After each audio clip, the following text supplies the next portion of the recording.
Olá pessoal, tudo bem? Seja muito bem-vindo a mais uma aula nesse bate-papo tão interessante que está dando muita repercussão, tá todo mundo comentando nos vídeos, né? Tá deixando o carinho aí, eu agradeço por essa participação, nossa audiência continua a crescer.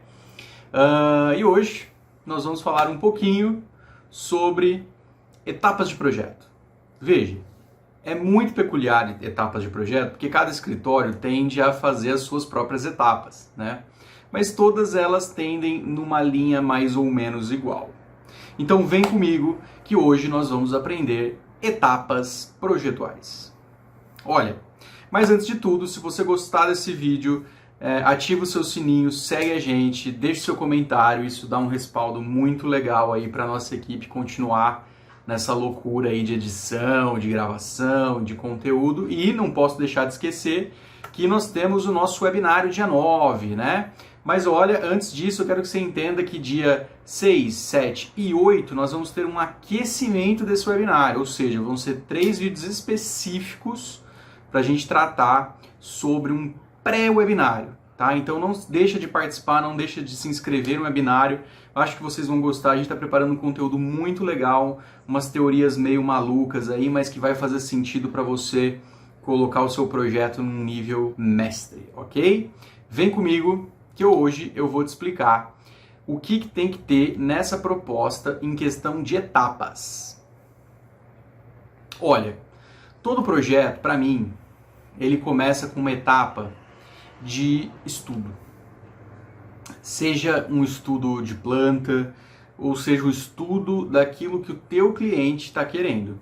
Olha, normalmente é um estudo, ele envolve programa de necessidades, ele envolve questionários, ele envolve você fazer um mood board, ele envolve você trabalhar uma planta, trabalhar um rabisco, trabalhar um croquis, envolve você fazer referências bibliográficas, referências de imagens, iconografias. Serve para você pegar tudo isso, todo esse tempo, porque parece que não é tempo. Eu tenho até um colega de trabalho uma vez falou assim, poxa, estou tentando fechar uma etapa de estudo, né, com o meu cliente, que é essa etapa mesmo de começar, né, e aí ele não valorizou, né, e aí ele falou um negócio muito interessante, porque ele falou para o cliente que estava desvalorizando o trabalho dele. Falou, gente, ô meu querido, eu vivo de ideias, né? O meu ganha-pão é sobre ideias, então não é apenas uma ideia. Essa etapa não é uma etapa simples, é uma etapa que envolve muitos elementos.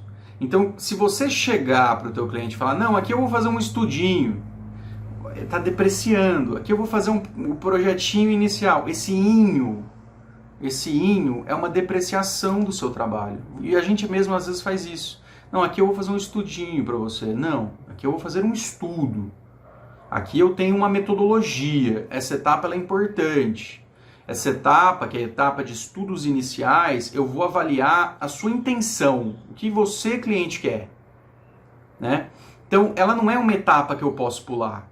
Eu não posso chegar para o meu cliente e falar assim, não, eu vou te fazer uma planta, e essa planta a gente aprova na prefeitura, e com essa mesma planta da prefeitura, você constrói. Será que eu posso fazer isso? Não posso. Eu tenho uma etapa antes disso tudo. Eu tenho uma etapa que é o estudo inicial. Porque você tem que cobrar o seu cliente dessa etapa. O que acontece muitas vezes é que os profissionais eles pulam essa etapa, eles fazem essa etapa, mas eles não cobram por ela. Porque eles já apresentam um definitivo, né, lá pro cliente. Então, essa etapa aqui é a etapa do estudo pronto, né? É o 3D concluído, eu vou te cobrar pelo 3D. Não, mas para chegar nesse 3D, eu precisei montar um estudo. Então, como que você não repassa isso para o seu cliente? Você tem que repassar. Então, a primeira etapa de um projeto são os estudos iniciais. Para mim, pelo menos, João, sempre funcionou. Quer entender por que é tão importante? Porque qual que é a segunda etapa? Então, se na primeira etapa eu entreguei programa, intenções, primeiros croquis, primeiras ideias, mood board, estou nessa evolução, qual que seria a segunda etapa natural, né? Porque mesmo que nessa primeira etapa eu entregue uma plantinha, eu entregue um rabisco muito bem feito, né, o croquis muito bem feito. E mesmo que eu entregue uma planta legal, a segunda etapa para mim é o tridimensional. Por quê? Porque eu vou te explicar uma regrinha. Cliente não entende plantar. Você pode pegar o mais incrível dos clientes, o mais entendido, a inteligência espacial do seu cliente nem sempre está lá. Você ficou 5 anos numa faculdade, ou 2 anos num design, ou 5 anos numa arquitetura, numa engenharia, para aprender a ter essa inteligência espacial. Você acha que teu cliente vai ter como essa inteligência espacial? Né? Porque existem vários tipos de inteligência, que não é tanto o foco da nossa aula, mas existe inteligência lógica, inteligência afetiva, emocional no caso, e uma dessas várias aí é a inteligência espacial. Qual é a sua inteligência? Né? A minha inteligência, eu já fiz esse teste, é inteligência espacial. Tá? Eu não tenho tanta inteligência lógica, a minha é mais espaço, eu consigo visualizar o espaço. Essa imagem, sabe? Tipo, é muito comum em filmes de Hollywood, sabe? Tipo, todos os atores ali em volta de uma planta baixa discutindo. Isso não existe. Isso aí é balela, tá? É muito difícil isso acontecer na vida real. De você só abrir uma planta e o teu cliente super entender tudo. Isso não acontece na prática. O teu cliente gosta de 3D, o seu cliente gosta de vídeo. O cliente, ele entende vídeo, ele entende o espaço entrando nesse espaço, ele só entende o estilo entrando lá dentro. Então isso é a próxima etapa. Essa é a próxima etapa de projeto. Você tem que apresentar esse 3D. Óbvio que, por que eu tenho que fazer uma plantinha esquemática logo no começo, um mood board, né? Por quê? Para eu conseguir evoluir para a próxima etapa, que é um 3D inicial, com segurança. Porque o teu cliente aprovou o programa, aprovou o mood board, aprovou as características anteriores, aí eu consigo ir para um 3D, porque aí eu não vou errar. Construir um 3D é difícil, e aí eu vou errar menos. Eu vou errar menos, porque a gente tem essa ideia que eu não posso errar. Eu sou um profissional que não posso errar. Balela. Eu já chego para o meu cliente e falo, ó, seguinte, é muito difícil traduzir uma ideia perfeitamente do jeito que está na tua cabeça. Eu vou colocar, eu vou absorver o que você está me falando e vou traduzir. Mas há possibilidade, sim, da gente ter que revisar. Porque às vezes eu planejo uma coisa e você não gosta, a gente tem que ir para um outro caminho. Então não fica preocupado, não fique preocupado, porque nós vamos ficar nessas duas etapas, estudos iniciais e tridimensional, até você falar para mim, estou amando a minha casa, estou amando o meu comércio, estou amando a minha arquitetura, a minha engenharia. Na hora que ele falar, perfeito, é isso que eu quero, a gente pode ir para uma terceira etapa de projeto. Essa terceira etapa de projeto, né, de composição, normalmente ela é o quê? Projetos legais, prefeituras e condomínios, ou meio ambiente, o que for. Você tem que ir para essa próxima etapa. Por que eu falo que tem que ir para essa próxima etapa? Porque você tem que chegar e ganhar as aprovações necessárias para você evoluir.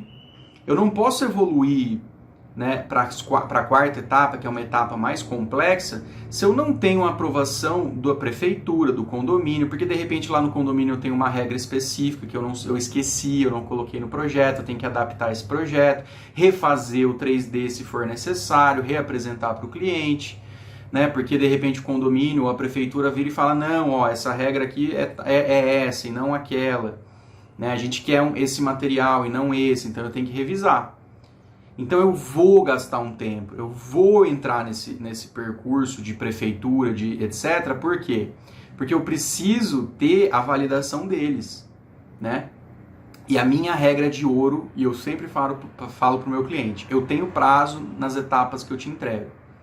Mas no momento que está na mão de outros profissionais, ou na mão de um órgão público, ou numa prefeitura, num condomínio, e está retido para análise deles, porque você manda o seu projeto para eles analisarem, eu não conto o prazo. Porque teve muitos casos que a prefeitura, por exemplo, da onde eu trabalho, liberou o projeto em 5 dias. Teve outros casos, porque, sei lá, engenheiros e arquitetos lá dentro saíram de férias, ela me entregou em 30 dias. Então o cliente ele tem que estar ciente Que o teu prazo é quando está na tua mão, quando a batata quente está na tua mão. Se está na mão de outra pessoa, eu não sou responsável pelo prazo da outra pessoa. Então isso é uma regra que eu explico para o meu cliente. Passou, prefeitura adorou, condomínio adorou, todo mundo gostou. O que eu vou fazer? Eu vou para a quarta etapa. Eu chamo essa etapa de anteprojeto executivo. Veja, não é anti, é ante. Porque o anti é contrário a alguma coisa. É ante, ou seja, é um anterior, é um pré-projeto de execução. Por que eu chamo ele de pré-projeto de execução? Veja. O que eu vou fazer nesse projeto? Eu vou traduzir as plantas, os cortes, o 3D em detalhes riquíssimos. Eu vou definir o que eu estou projetando. Eu vou colocar isso na escala 1:50, que é uma das melhores escalas para execução. Eu vou colocar e vou detalhar todas as plantas, eu vou cotar, eu vou definir. Por exemplo, no nosso curso futuro, pessoal, que a gente vai ter um curso específico para aplicar todas essas metodologias e chegar num projeto executivo. Então a gente vai fazer um curso de Revit com Lumion no futuro, tá? Eu vou falar isso depois com vocês, onde eu vou passar por todas as etapas de pré-projeto, prefeitura, execução. Eu vou chegar no 3D, vou chegar na prefeitura, vou chegar na execução, e aí eu mostro o que é um pré-projeto de execução para vocês, para quem ficar comigo até lá. Por quê? Porque eu chamo de pré-projeto de execução. Porque ele tem tudo isso, tem todas essas cotas, todos esses detalhes, mas ele não passou pelos complementares. Ou seja, eu vou pegar esse pré-projeto e eu vou encaminhar para quem? Para o engenheiro elétrico, para o engenheiro estrutural, para o engenheiro hidráulico, de repente para outros consultores, vou fazer placa solar, vou encaminhar para eles também. Eu tenho que encaminhar para muitas pessoas dessa equipe que vão me auxiliar nesse processo. Quando eles me devolverem os projetos dele, o que eu tenho que fazer? Qual que é a minha função? Comparar e observar se existe incompatibilidade entre o que ele está me dando e a minha arquitetura. Então, você, de repente, passa um cano de hidráulica dentro de um pilar, porque um não conversou com o outro. Se o meu engenheiro estrutural ele colocou um pilar onde eu não gostaria que ele colocasse. Então, eu tenho que fazer o que a gente chama na arquitetura, né, no meio construtivo, de compatibilização complementar. Dá muito trabalho. Tá?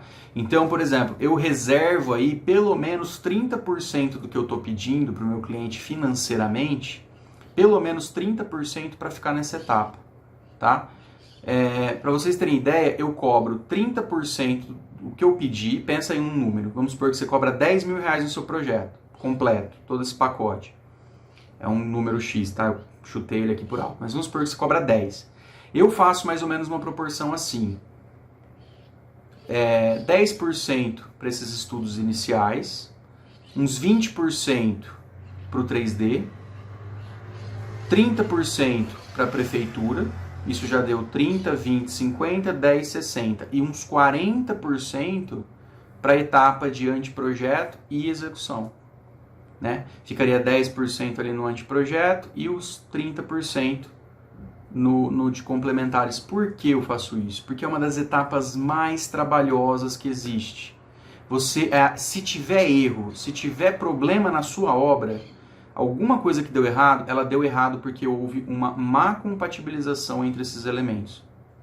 Então, depois de bastante tempo, bem compatibilizado, aí a gente pode falar que você entrou verdadeiramente na etapa de execução. Porque aí nessa etapa você vai incluir desenhos de área molhada, desenhos de marcenaria, você vai detalhar cada parede que tiver um azulejo nessa casa, você vai analisar, e aí você monta todo esse kit bem denso de informação, e aí você manda para quem? Para quem vai executar essa obra. Então é como se você fizesse um manual de construção do seu projeto, certo? Você quer saber por que é tão importante você dividir um projeto nessas etapas que eu sugeri, ou qualquer outra etapa que você achar interessante? Porque, juridicamente, o seu cliente ele pode paralisar um contrato desse, né? Então, o que acontece? Pô, a vida é assim. De repente, você está lá desenvolvendo o projeto dele e aí o teu cliente descobre que vai ser pai. As perspectivas dele mudaram, né? Mudou tudo. Até o próprio projeto, que às vezes ele estava fazendo com um quarto, vai ter que fazer com 2, com 3, então mudou muita coisa. Então, o que o teu cliente pode fazer é falar assim, profissional, dá um tempinho. Você, na sua posição de profissional, você não pode ter prejuízo. Então, o que você faz? Olha, não tem problema, mas eu preciso que você acerte a etapa que a gente já entrou. Então, se eu já entrei em 3D e eu estou fazendo um 3D, a gente conclui essa etapa, você me remunera por ela e a gente congela.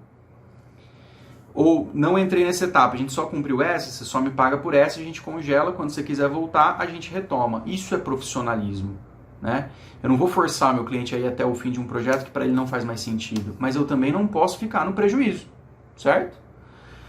Pessoal, essas são as etapas de projeto. Espero que vocês tenham gostado. Acho que é uma boa ideia de etapas. Espero que vocês consigam segui-las ou acrescentar outras etapas aí no desenvolvimento do trabalho de vocês. Que faça sentido, que você coloque em prática, que você veja que funcione e o que não funcionar você corrige. Essas são as que no dia a dia para mim funcionam muito bem. Se você gostou, ativa o sininho, deixa seu comentário, segue a gente nas redes sociais. Lembre-se que dia 6, 7 e 8 nós temos o pré-webinário e para o dia 9 nós temos o webinário ao vivo. Nós vamos fazer uma promoção bem legal lá, vamos falar sobre o curso. Espero que vocês possam estar lá, a gente vai conseguir entrar umas metodologias bem interessantes que eu estou estudando aqui, que eu estou colocando para facilitar para vocês. Eu acho que vai fazer um sentido grande aí no nosso trabalho, tá bom? Vejo vocês na próxima aula. Um abraço.